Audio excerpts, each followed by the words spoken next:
Okay, so what we're going to do this evening, there are three parts to this evening's discussion. I'm just going to do a quick overview and a bit of a recap of where we are. Then I'm going to hand over to my colleague, Mr. Mutu, who is providing all the support around the OER collections. And then we'll experiment with some discussions in breakaway groups about how we might react to where we are and where we need to be, and then we'll bring everybody back together again. Okay, so I'm going to share screen just to provide a quick recap and overview. Hopefully, Maiden, can we see the screen? Yes? Okay. So my job is just to do a quick recap of why we're having the meeting today. You have received a draft agenda prior to this meeting. And then I'm just going to say this is what we set out to achieve and what we're hoping to get from this meeting. So let me just put it onto this mode. Okay, so as set out in the agenda that we shared earlier, we're hoping that we just remind ourselves of the key role of OER as part of our ODFL provision. We'll look at some of the possibilities for customization, including customization of the support that we can offer that Mr. Mutu has been providing up to now. And then we want to have some kind of engagement and discussion around what some of the barriers might be that we need to overcome to increase engagement. So I will spend about 5 minutes just quickly recapping. Then I'll hand over to Mr. Maiden Mutu, who will look at some of the more technical background. And then we'll have this discussion of these 4 questions which you know in advance. Which you know in advance. And then we'll come back together for a more general discussion. And then because we're recording this, we will be able to share with yourselves and our colleagues who are not able to join us today.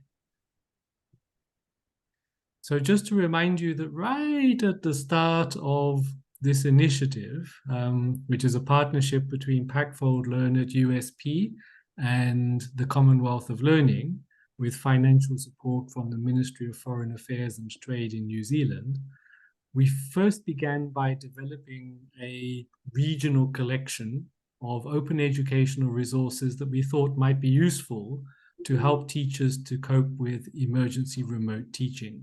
So this consisted of some guidelines for teachers on things like blended learning and ERT, but also some examples of study materials designed for students. We then supplemented that with a couple of guidelines for teachers on how to reversion open educational resources and then how to integrate them into teaching and learning. And as an example, here is a photograph from Tonga that I found earlier today on Flickr. And you might look at this and say, this is an interesting photograph, but can I use it? And the problem is you can't tell because there's no license condition attached to this photograph. So you would have to assume that it's all rights reserved copyright. However, as it turns out, this is actually an open educational resource. And it is licensed as CC BY version 2, which means that I can use it and I can adapt it. We include a link to the original authors because they might have other photographs that might be interesting to you. And we include a link to the original image because there might be different resolutions or different variations on this image that might work better for you. So once you know this, once you have this information that you know you can use it and reuse it, you can create a new kind of activity. So here's an activity that I quickly developed. List possible reasons why these pupils are out of the school and why are they standing there? So think about, brainstorm it. And then think about how open educational resources and ODFL can address such challenges of children being out of school. And you see there's this license down here that says CC by SA. So I can take this resource and I can remix it, I can revise it and share it back with other people. And it allows me to do something like this. So in this case, you see the photograph has been cropped, the activity has been changed, and that was possible because of the license that was in the original. So the great thing about open licensing and open educational resources is that you can remix and revise them and reversion them for your particular context. And you won't run into any problems of copyright infringement because the license told you what you can do. Many teachers think that they don't need to worry because nobody's going to come and litigate against an ordinary classroom teacher. And that's probably true when you're talking about only 20, 30 learners in an ordinary classroom. But as soon as you start sharing digital resources, there becomes the possibility that thousands of learners and thousands of teachers might access that resource. So then, if I was a copyright holder, I'd be much more interested in the licensing of that, and I might well come after you and say, I think you should pay me some copyright fees. So it's better to stick with things that you know that you can use and reuse because they are openly licensed. We have set up a regional website and then various national websites that are derivative of that, and Maiden is going to talk about that in a little more detail. Take up and use of these websites, of these OER collections, is fairly limited. And we're hoping to explore ways in which we can increase engagement. And then after Maiden has made his presentation, we're going to split into groups and discuss these 4 questions here to see how we might improve take-up and engagement with open educational resources. So you will help us to help you going forward. So at this point, with that sort of brief introduction, I'll hand over to my colleague, Mr. Mutu, who is going to talk about the support that we can offer and what work we have done in contextualizing and configuring the National OER Collections. So over to you, Maiden. Thank you. Thank you, Tony.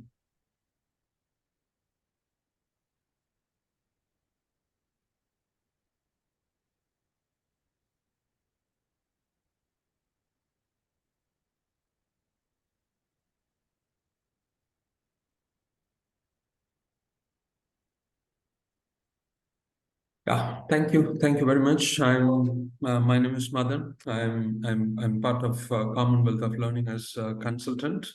By profession, I'm a librarian, and I'm going to give you a little more information about the collections that we have set up at the for the national level, and at one for a kind of regional level. So we have set up nearly, we have exactly 10 collections indeed. One is for a general regional level collection, and then 9 national level collections with unique addresses, the URLs to locate the national level collections. And each one of the collections has some sample records, and the sample records of OERs. I mean, when I say sample records, I mean it's all open educational resources. The educational resources which are associated, which are attached to a Creative Commons license, then that becomes open educational resource, which anyone can download, modify, and build upon, and then reuse. It comes with all these features. Each one of the repository has some sample collections, as I said, and which include some guidelines prepared by Commonwealth of Learning experts. The main feature of these websites are they are not just like any other websites which you might come across. These websites don't, in general, these websites are individual pages. The websites don't speak to each other. And the websites don't speak to each other, but these repositories are not like a simple website. These collections are interoperable in technical terms, which what I mean by interoperable here is these collections are built on a structured metadata schema that explains each OER in a detailed way, in a structured way. For example, the OERs have an author or authors, and they have publishers, and it has an year of publication. So the OER is meant to a certain type of target audience, and the OERs is built on a curricular framework, local curricular framework. So OER meant for a particular class of study, I mean year of education, and it has some duration. So all that is captured, so which we precisely call metadata of OER, along with the full texts of OERs. So we capture the metadata very carefully, and they are very structured. As they are structured and as they are uniformly following a structure, so they can interoperate with each other. What I mean is each individual repository or each individual collection uniquely is a data provider. The collections can be individually maintained for the local, it can be customized for the local needs, and we need not to actually worry about what others do. Each one of the collection has its own unique features, no problem at all. We can individually, but the records, the OER records are maintaining certain uniformity. It complies to a kind of metadata framework. So these collections are interoperable at the metadata level. Each one of the collections are considered to be data providers here. So you can create your own OERs and upload them in your OER collection. And then that becomes a data provider setup. So see, for example, imagine the collections have unique types of records. Each one of the, teachers can upload, and educational experts can upload records at the national level, administered by a national administrator. So there is every possibility that these national level collections have unique and different types of OER collections. So if one wants to search across these collections, so one need not to actually navigate to one collection to another collection and perform different searches. As they are interoperable with each other, so I can create one search engine based on the collections available, the records available in individual collections. So that is very much possible. So what we can do is we can have a kind of regional, much more regional, or a harvester, a search engine. If you want to search across the OER materials developed by teachers and others in the Pacific Islands, then this is very much possible. So each one of you can create your own harvester if you need, and then you can expand it if there could be repositories, there could be collections away from the Pacific region. Also, you may like to harvest, and you can have your own harvester systems. These collections are built on an open source software developed by University of Southampton. The software name is called ePrints. And these ePrint software is compliant to a protocol called OAI-PMH protocol, that is Open Archives Initiative Protocol for Metadata Harvesting. So these are all technical terms, but we need not to actually worry about all these things. These are all inbuilt. I'm telling the difference between these collections to an ordinary website. They are very technically sound, and they do something more than an ordinary website. The ordinary websites do. So essentially, they are interoperable, and each one, by using this software, so every collection becomes a kind of data provider, and we can actually develop a service provider using another open source software. So this is very, very important. So your collections are very, very powerful, technically very powerful. They are seamlessly interoperating with others. The collection maintenance people and the teachers who are uploading OERs in these collections actually need not to do anything more than just uploading. So the software, the platform will take care of all these interoperability things automatically. So this is one important feature. What you have to note is these collections have a structured metadata schema that explains each and every OER which is uploaded in different collections. So that is what you have to understand, and that is very simple. Like it's a cataloging schema. If you come across if you go to a library where the books are classified based on certain schemes.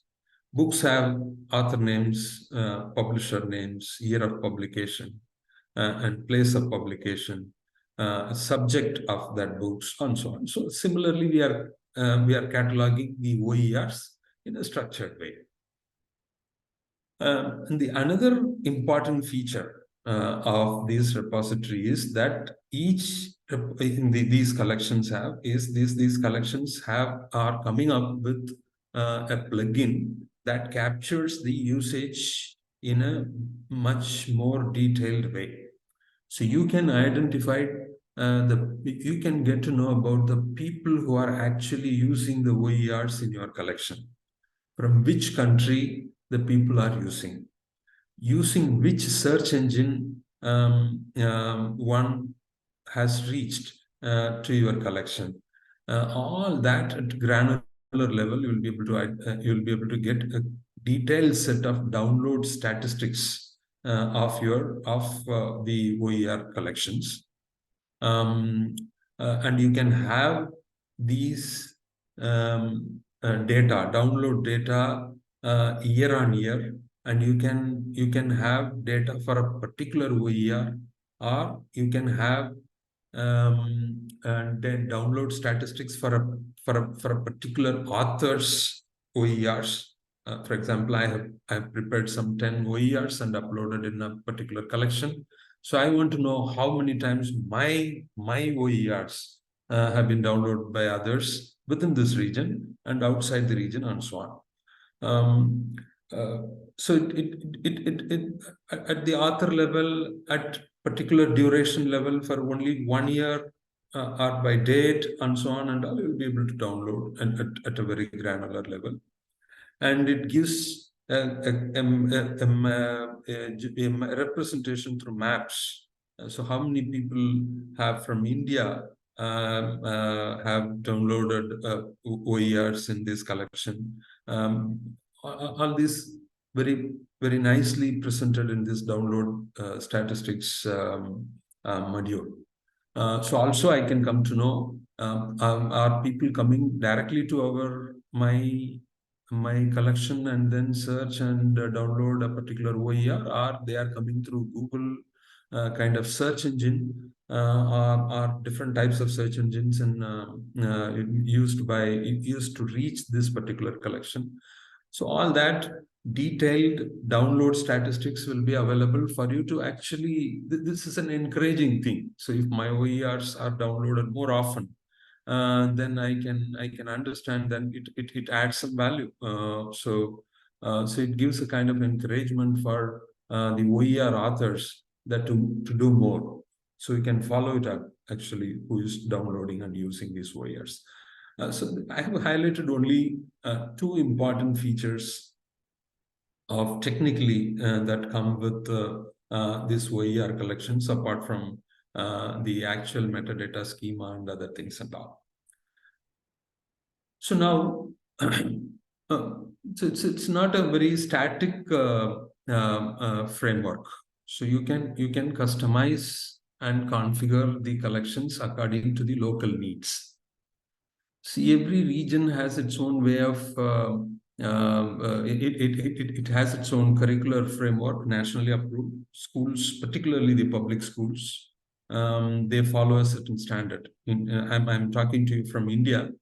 India, every Indian state has its own curricular framework and a language focus, study focus, and even in one country, there are many curricular frameworks are available at regional level, and public funded schools, state schools, central schools, private schools, and there are different types of curricular frameworks are available. So you can customize these collections according to your own frameworks. In the default regional collection, it comes with something called junior secondary, lower primary, and so on. So it has only, if you look at the left side of the panel, you can see one choice of access point by curricular level. That provides that it's about a standard curriculum level, which can be customized according to the needs, which we have done for Fiji in a much more detailed way. They wanted to have actually two levels of choices of access point. One is for curriculum level and then curriculum year. They wanted to actually give a proper direction to students. Students studying 8th standard or 8th class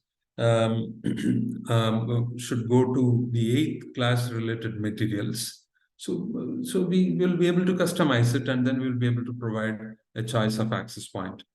So it is you to decide how these materials, I mean the users and the producers of OERs and the users of OERs, and based on the curricular framework followed or approved by the national governments, so we can customize it extensively.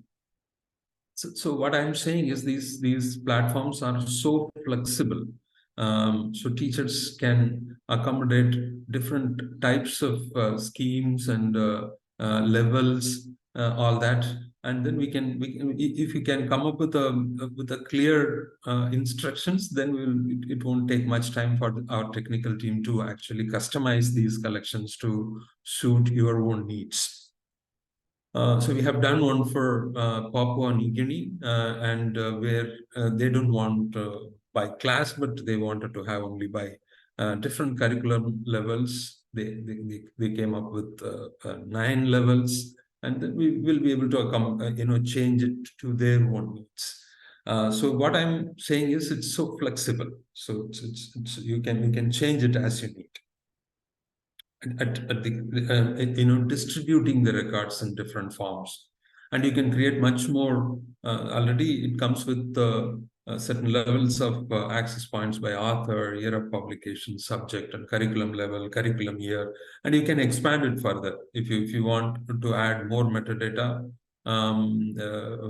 Then we can add, and then we can create a choices of access point to that particular record. What I'm suggesting is you can go through these links, and then you can match the already available framework in the collection with your own national framework, and then note down the changes that you want to make, and then let us know. Then we'll be able to actually make the necessary changes for you.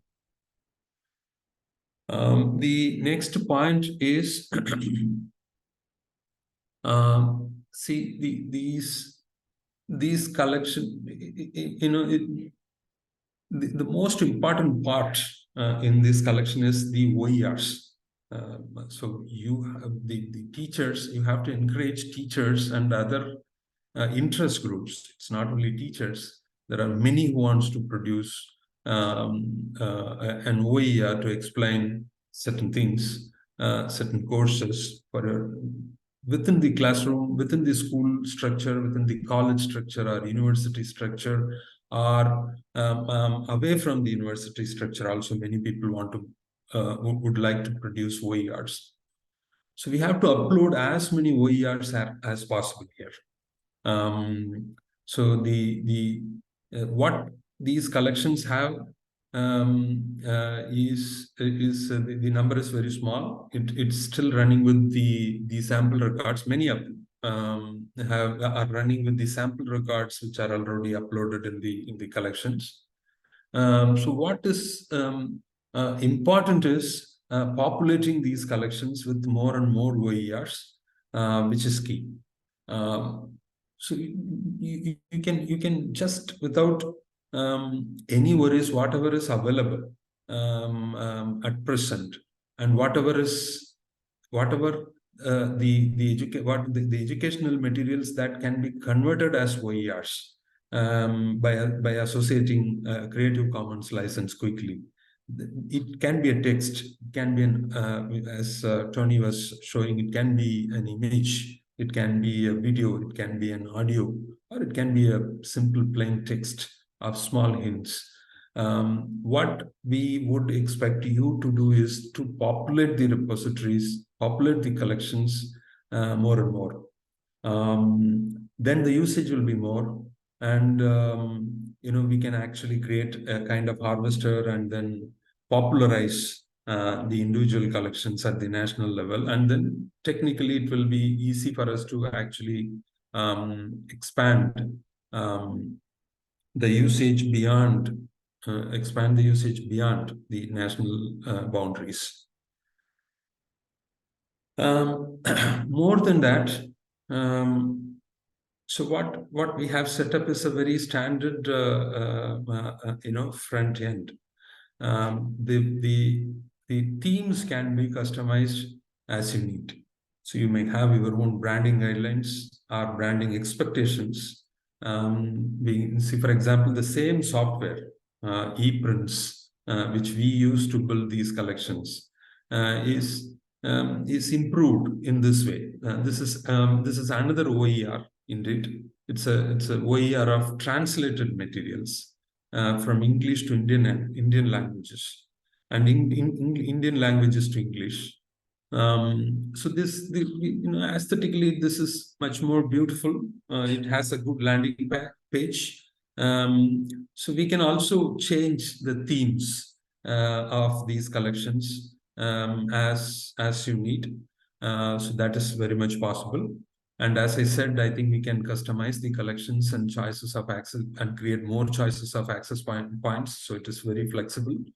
The platform is very flexible, and Call will be able to provide the necessary support for you. And we can create a kind of video guide explaining the content management process. I mean, how to upload content, how to create additional collections, how to actually modify things at your level, how to edit a record already uploaded, or how to delete a record which is already uploaded. So all kinds of management, explaining all the management processes, will be able to develop a video guide and attach the same to all individual collections with a proper link. That is very much possible. We can conduct more and more training programs, such as the one that we are conducting now.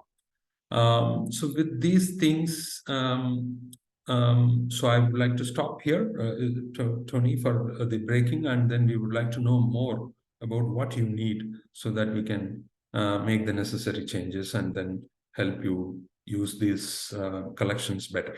Thank you. Thank you so much. Thank you, Maiden. Before we go into breakaway groups, are there any questions of clarification to Maiden? So essentially what he's saying is we started off with a generic thing populated with lots of English language resources we got from all around the world. Then we invited you to restructure your national version according to your curriculum. And 3 countries have done that so far. So the other 6 countries, when you're ready and wanting to do that, we can help you do that. And then the next phase is to try and use that shared space to share more and more resources that are developed locally, including in local languages. Because if we want teachers and learners to engage with the OER collections, we need to continuously update them. So any points of clarification before we break away into discussion groups?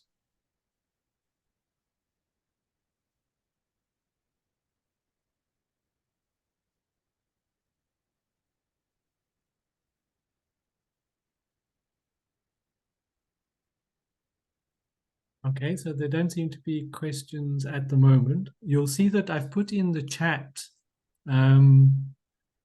We wanted to have a breakaway discussion with one group, group 1, thinking about strengths. What can be built upon, what exists that we can strengthen the engagement with OER, and so share more locally developed and revised content. Group 2 will look at some of the weaknesses. What are the barriers which result in less take up than we would like? And what can we do to mitigate those weaknesses? Then group 3 will look at what opportunities might exist to encourage greater take-up and sharing of nationally appropriate open educational resources, including in national languages other than English. And group 4 will then look at what threats, if there are any, that will prevent or limit such take-up. And then we need to think about how we might mitigate that. So we'll give you a few minutes to discuss these kinds of issues and any questions that occur to you in your groups. And then we'll bring you back together to just share some ideas. Ideally, what we're trying to work towards is how we can overall make better use of these resources, get more people engaged, and share more open educational resources.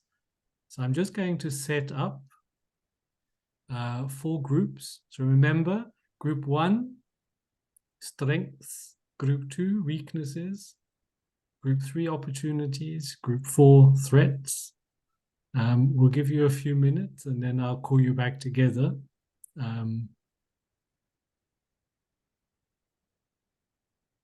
And then we're going across now.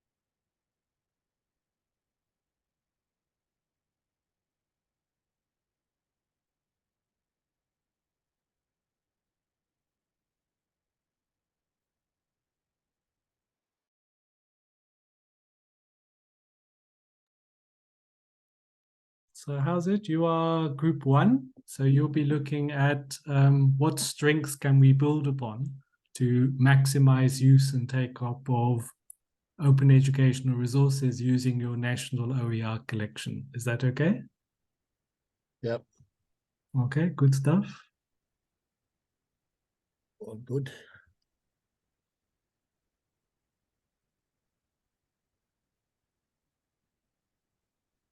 So, Tony, how many of us are in this group?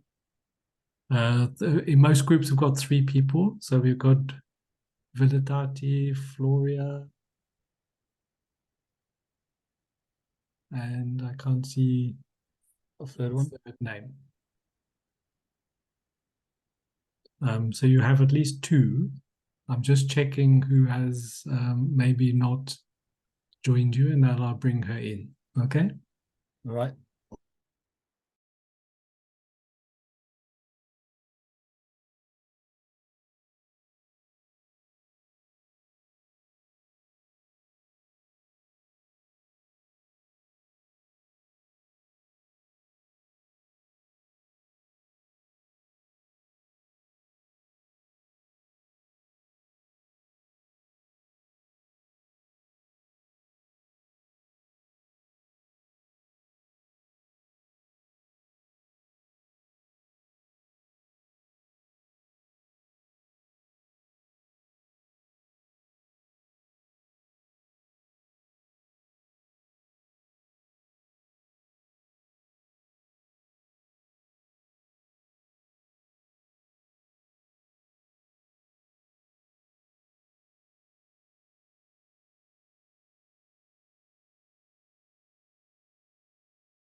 How's it? Can you repeat that, Paravita, please? Yeah, I think we are going to discuss about the barriers, or if I Okay, so barriers on the barriers in regards to OER and okay. Yes. Okay. So this is group Thank 2. you. You're looking at weaknesses. So what are the things Weaknesses. that Yes, are group 2. preventing take-up of using the resources? And how can we overcome those challenges? Okay. Using the resource.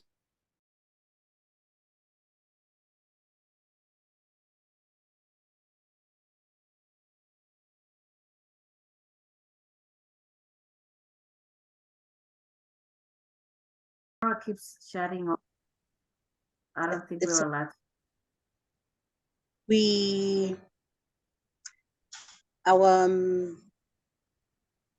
Our role is to discuss the opportunities. So we've Yes, come up that's with correct. Yes. two so far. One is on creating greater awareness than what already exists. And secondly, on the indigenous languages. So having some of these materials or resources in our national languages first.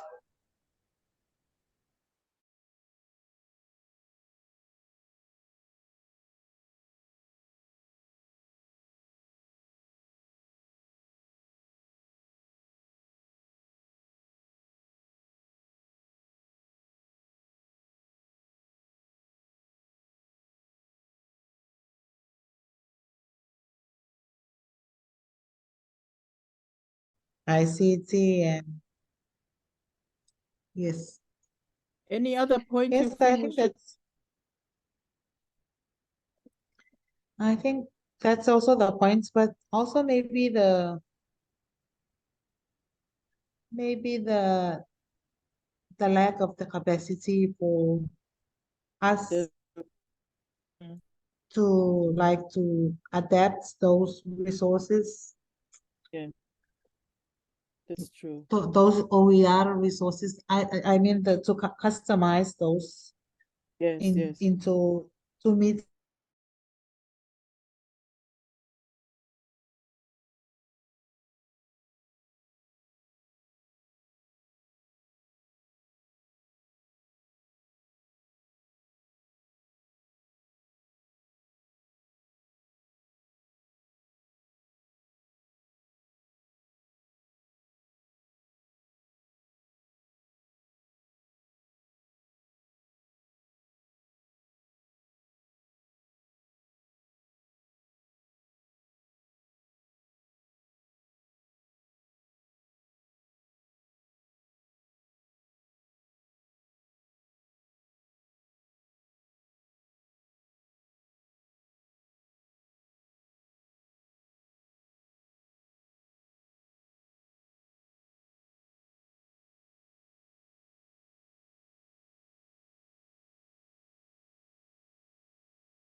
Hi, Vilatati. Welcome back.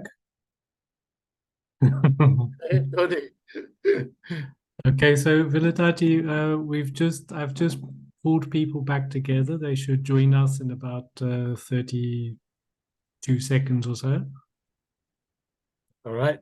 I think you're the only person left who was from group 1 talking about strength. So I hope you got something you might say. Yes, on I group don't- 1. I don't know what happened to your colleague. Yes, because it seems like I'm the only one in group 1. Something happened to my colleague in Nauru. I don't know where she went. I mean, one person I moved to another group because she wasn't engaged, but there was another person in your group. Ah. Okay, welcome back, everybody. I'm sorry if you didn't quite finish your discussion. I noticed that one of our groups, when I went into it, had nobody left. So I don't know where they went. But anyways, you've had a chance to just think about it. So maybe we could just go through these things in sequence as we had in the chat. So the first group was going to talk about what are the strengths that we can build upon to encourage greater engagement and take up of the open educational resources and the National OER Collections. Vilatati, would you like to suggest something? Right, Tony. Yep. Yes, on the OER resources that are available on the platforms. We had categorized the resources that we had in our curriculum, where we had strengths, and then we had sub-strengths, and going to the topics. So we had categorized our the resources for our curriculum from years 1 right up to our year 13 level. And most of these resources that we had categorized, that we had discussed it with our curriculum developers, our subject advisors from our curriculum development unit, to categorize these resources, and then we had put it into the platform, in the structure that we had for our Fiji curriculum. And I believe that we will really need to have a lot of awareness on these resources that are available in the platform, especially to our teachers out in schools. We need to engage our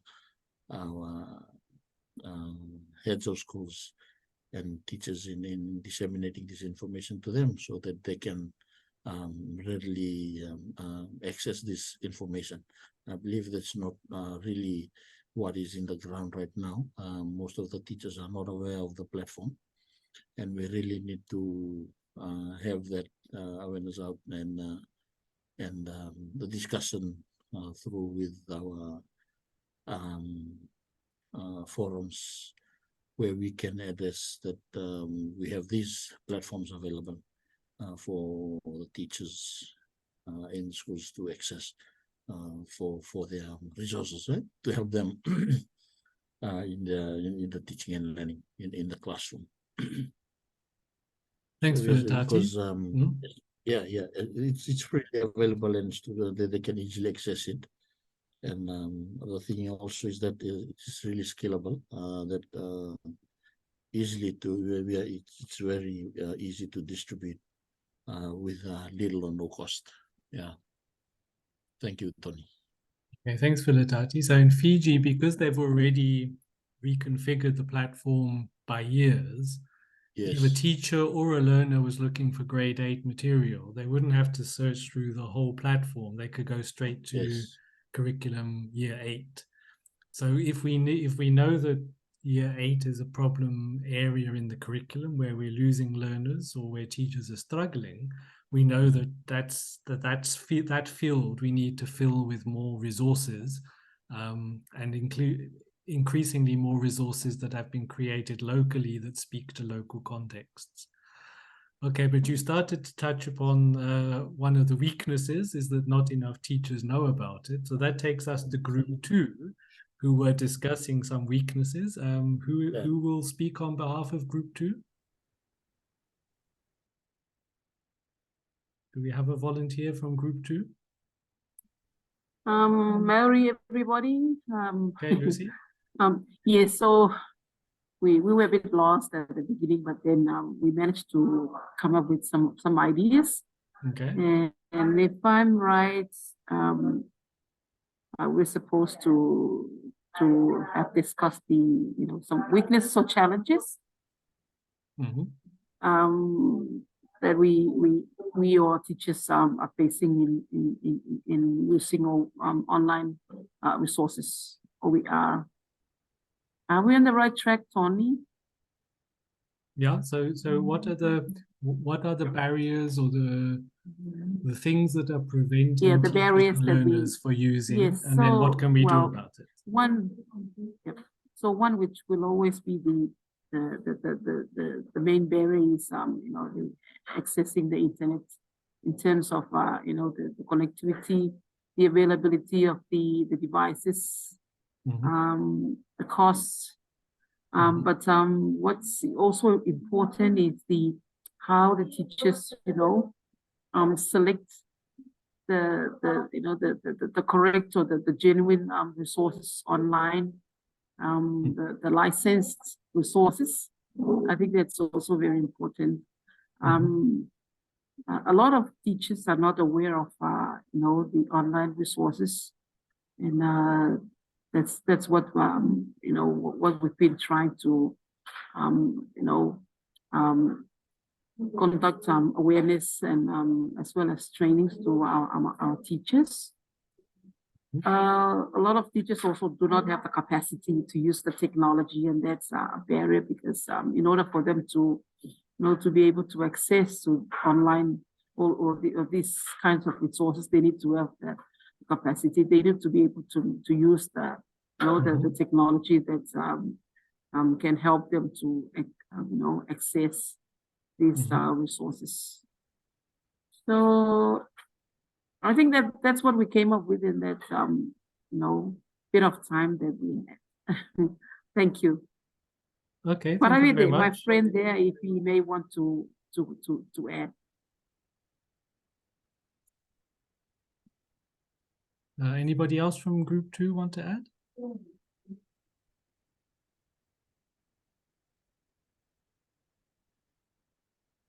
Maybe whatever the yep. I think Lucy has mentioned the things that we discuss in our group. Yeah, yeah. If yeah, the lack of awareness and all of those things. I think everything has been mentioned by Lucy. Nothing to add. Thank you. Okay, thank you. I've tried to put a Okay, summary in thank the you. chat. So we've got some strengths. We know that once we've organized the collection according to the curriculum, it's going to be much easier for people to find things and therefore more likely to use it. But we know we have to do a lot more work at creating awareness and skilling teachers. Are there any opportunities we can exploit? Group 3, did you come up with any ideas?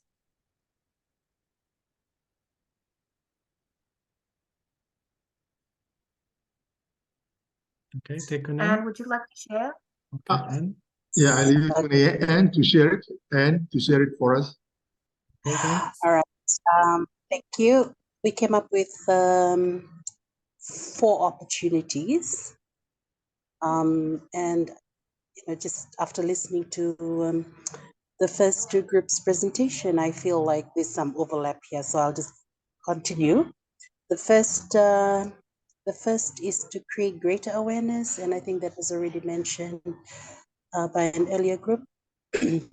Capacity development is important, not just creating awareness. So we can always reach out to our national library services and have, you know, just coordinate with them this awareness. We can create awareness in schools, do school visits. We can start first and foremost at ministry level.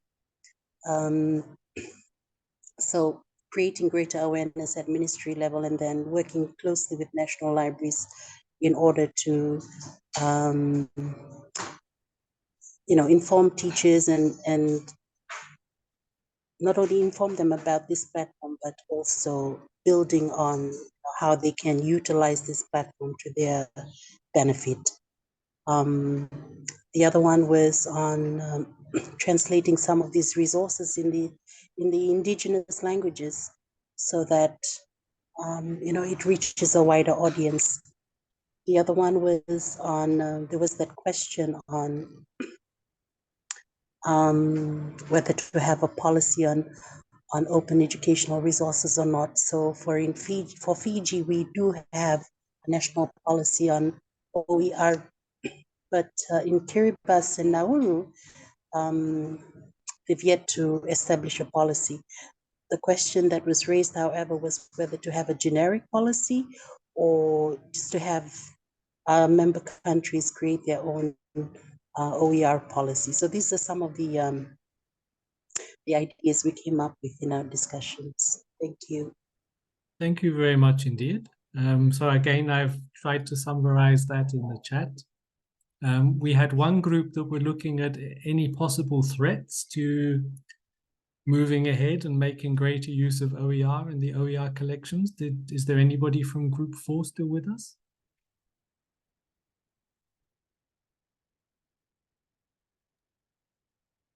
Raylin? Hi, Tony. There was me and Anne, so she will report on our behalf. Thank you. Hi, everyone. Hi, Can you Annie. hear me from there? Yeah, we can hear you. I think most of I think we are overlapping with Group 2, but then we chat as the discussion is on, and I think the threats are more on the side that the copyright issues we might experience that as we use OER if we are not very if we do not have a sound understanding of the Creative Commons or the CC BY share like on how to use those when reusing the OER resources. That's one point. And also I think maybe our teachers would debate because OER are already made resources. And so maybe the creativity, I'm not sure, but that's what we think. The creativity of our teachers might be affected, or I don't, that's just an idea, but because they know that there's OER there, that they can just, it's just a click away from them, so they will largely depend on those, and maybe that's just our points, but we are not sure if it might be a threat in the future. And the last one is the accessibility of those OER resources and customization issues. I think that might be also the threat. That's all from our group. And if my partner wants to share a point that I might miss, she's welcomed. Thank you, Anne. I just wanted to add on the political will, because we also need the endorsement of our governments and our ministries. If we have those endorsements, then we will ensure that our teachers, our staff, are able to use it. Also, just thinking of sustainability and continuity, beyond the life of the project. How will this be organized? Will the governments take ownership, or partnership, or do we do we still continue? No, in what kind of form will the partnership continue after that? And of course, if we think about, the unthinkable global pandemics, natural disasters, and all of that, it's supposed to be an opportunity for the OER, but of course, we live in small islands, and so we need to be realistic that when disaster strikes, just like what had happened in Tonga, then we have unforeseeable challenges, like how we had the volcanic ash and then no electricity, no internet. So OER will function well, with the assumption there's internet, there's power, and we have those technical equipment in place. So we don't have any electricity, internet, then OER not function well. Thank you.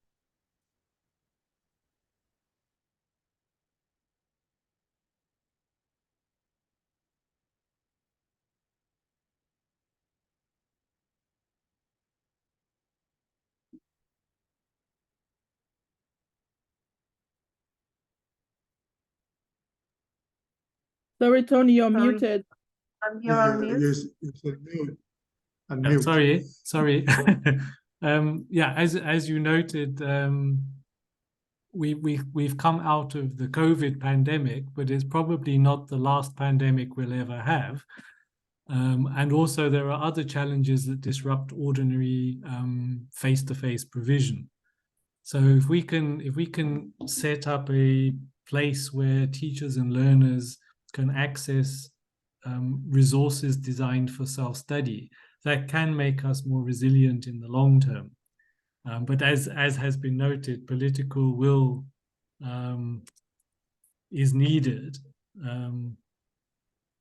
So we have to find a way of kind of making it meaningful for ministries to want to invest in continuing this effort. If you are interested, to reach out to us to configure your existing national collection.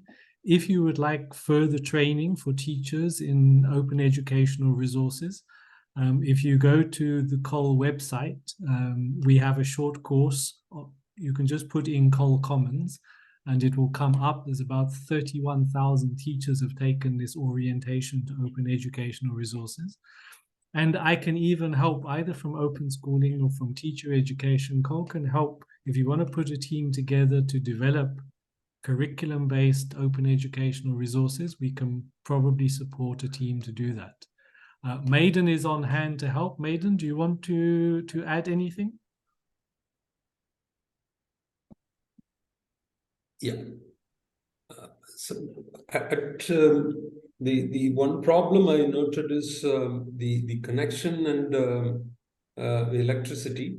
That is actually a kind of infrastructural problem, but at the copyright kind of problems can be easily avoided through associating our attaching our OERs with Creative Commons license and other things and all. As Tony initially mentioned, there is I haven't come across any major litigations from developing countries and other places about copyright violation. In worst case, we can remove the material from our collection. That's the best punishment can offer by courts and other things. So one does not go to jail or something kind of things.